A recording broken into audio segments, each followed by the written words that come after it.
Real Madrid dans un galère dans sa confrontation en Liga avec Celta Vigo. Le géant espagnol a échappé de très peu. Dans un classement 4-3-3, Thibaut Courtois dans les camps, Rudiger et Militao dans l'axe de la défense, Lucas Vázquez à droite, Franck Garcia à gauche, au milieu Tchouaméni, Camavinga et Valverde sur l'attaque, Vinicius et Bellingham sur les côtés, Mbappé à la pointe de l'attaque.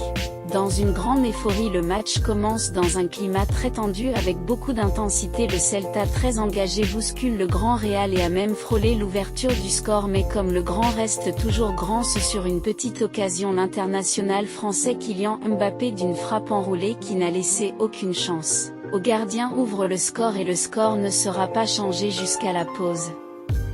Au retour des vestiaires, les adversaires des hommes de Carlos Ancelotti vont accentuer la pression et seront récompensés par l'égalisation et aussi faire douter les Merengues.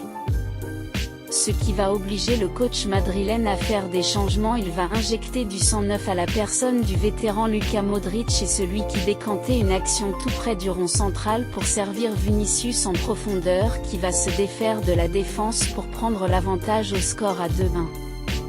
Malgré la prise de l'avantage par le Real, ses adversaires ne savourent pas vaincus et continuent à bousculer, mais les occasions francs sont très peu pour récoller au score, mais le bloc défensif madrilène reste intraitable pour cette fois-ci.